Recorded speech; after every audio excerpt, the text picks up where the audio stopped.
तो इस एनीमे की शुरुआत में हम दो बच्चों को एक प्रतिभा के सीईओ नाम से देखते हैं, जो आपस में तलवार से लड़ रहे थे। शेल्फ और बार बार जोंजू से हार रहे थे, लेकिन फिर भी वो उसे हराने की कोशिश करता है जिसे वह जानती थी। लेकिन फिर अचानक उसकी आंखें लाल हो गई और वो सीएल फैन को मारने की कोशिश करता है। यह देखकर बाकी बच्चे वहां से भाग जाते हैं और चीनी शरीर पर कुछ बिंदु दबाता है जिससे प्रतिभा की चेतना वापस आती है। शेल्फ की ऐसी हालत देखकर और अब वो साधु उन दोनों को घर जाने के लिए कहता है, क्योंकि यह सुनकर तूफान आने वाला था। दोनों वहां से जाने लगते हैं, लेकिन एक अजीब सा दुष्ट आदमी आता है और शुरू हो जाता है। इस बीच साधु ने अजनबी से जीनियल छीन लिया का हाथ उस साधु के शरीर में चला जाता है। अजीब आदमी भिक्षु पर रक्त जहर ध्वज तकनीक से हमला करता है, इसलिए वो कोशिश करता है ढाल की मदद से उस हमले को नहीं रोक सका, क्योंकि उस कीट ने जहर डाला था भिक्षुओं के शरीर में। अब उस कीट को देखकर भिक्षु समझ गया कि इस अजीब आदमी के पास है और जोंजू को दूर ले जाना एक ही समय में सिर्फ एक व्याकुलता थी। पंखा भी वहां आ जाता है और यह सब देखकर चौंक जाता है तो अजीबोगरीब आदमी साधु पर हमला कर देते हैं, एक अंधेरे आत्मा शरीर के साथ। साधु की तुलना में उस अजीबोगरीब आदमी के हमले को अपने बुद्ध हाथों से देखकर नष्ट किया जाता है। यह वो अजीब आदमी बहुत क्रोधित हो जाता है और अपने में प्रकाश ऊर्जा एकत्र करना शुरू कर देता है। यह देखकर साधु को मारने की तलवार चारों ओर एक दिव्य ढाल बनाता है, जिससे उस साधु को कुछ नहीं होता।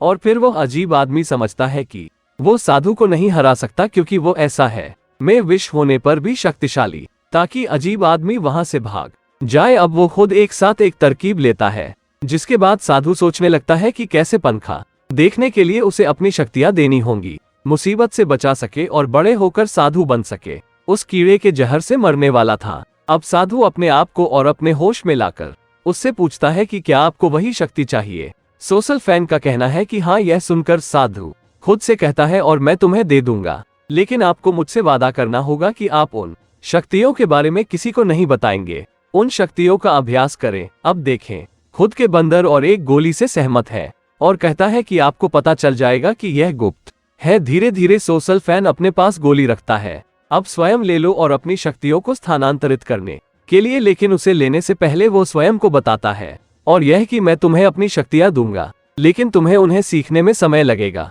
इसलिए मेरे मरने के बाद आपको अपनी शक्तियों के बारे में जानने के लिए मंदिर में लेटना होगा। अब तक वो रात समाप्त हो चुकी है, जिसके बाद हम अगली सुबह का दृश्य देखते हैं, जहां जब चेनी को होश आता है और वो अपने चारों ओर देखना शुरू करता है तो उसकी आंखें बिक रही होती है। सरलता से होश में लाता है और पूछता है, और हम यहाँ कैसे पहुंचे। लेकिन सीएल फैन उसे कुछ नहीं बताता, क्योंकि इसके बाद साधु ने उन्हें मना किया था कि ओर जाते हैं और वहां जाकर देखते हैं उनके पूरे गांव को तबाह कर दिया है। प्रशंसक अपने घर के लिए जल्दी करो।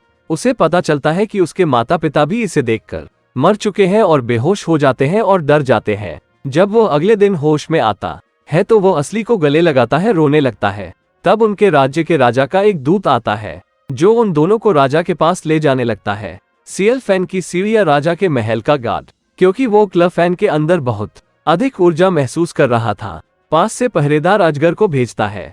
इसके बाद दूत राजा के पास जाता है और उससे कहता है कि हमारा पूरा गांव और पूरे गांव में केवल 3 लोग बचे हैं, जिनमें से एक चला गया है, गांव के विनाश के कारण पागल। राजा फिर एक शेल्फ को आमंत्रित करता है और उनसे पूछा कि गांव में क्या हुआ है, जिस पर जोंजू राजा को बताता है कि मैं बेहोश हो गया था, इसलिए मुझे कुछ नहीं पता। लेकिन वह भी राजा को कुछ नहीं बताता। अब राजा बैठे हुए सभी लिंगों के नेता से कहता है कि हमें जानना है इस गांव के अचानक बन जाने का कारण, लेकिन उससे पहले हमें इन बच्चों के लिए कुछ करना होगा। और फिर तुरंत खड़ा होता है और राजा से कहता है कि मैं वास्तविक अपने संप्रदाय को शामिल करना चाहता हूँ, ताकि मैं उसे एक अच्छा विद्यार्थी बना सकूं।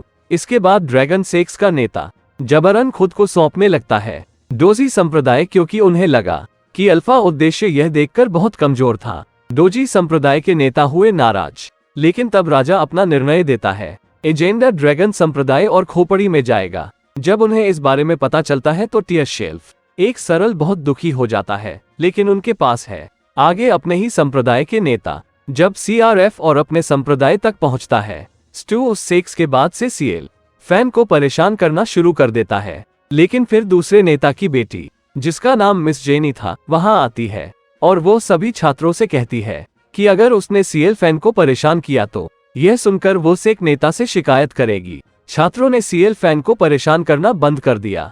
फिर उन छात्रों में से वरिष्ठ आते हैं जिनका नाम बिक गया था, एक स्वयं और बाकी छात्रों का परिचय देता है कि नेता और उनकी पत्नी के पास आता है, जिसके बाद वे सभी एक परिवार की तरह रात का खाना खाने लगते हैं। रात के खाने की आवाज करते समय किसी को खेती करने की जिम्मेदारी दी जाती है।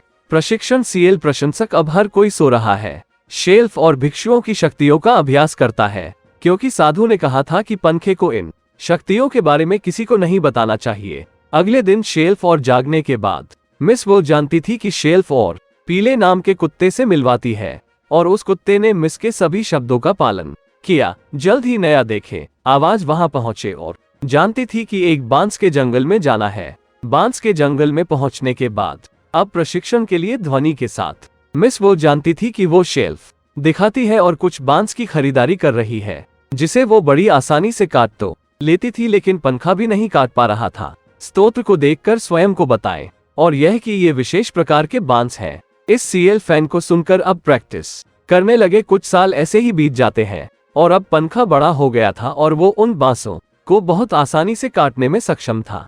शेल्फ फैन ने भी की थी खेती, जिसने उनकी आध्यात्मिक ऊर्जा को पहले की तुलना में बहुत अधिक बढ़ा दिया। अब देखते हैं मिस को। वो जानती थी कि पहले से ज्यादा खूबसूरत कौन बनेगा, लेकिन वो सीएल फैन की मदद के लिए हमेशा तैयार रहता था। दूसरी तरफ हम एक ऐसे जीनियस को देखते हैं जो सबसे शक्तिशाली छात्रों में से एक बन गया था। ड्रैगन ने कहा कि अधिनियम जहां एक दिन छात्र चुनौती जी एक लड़ाई के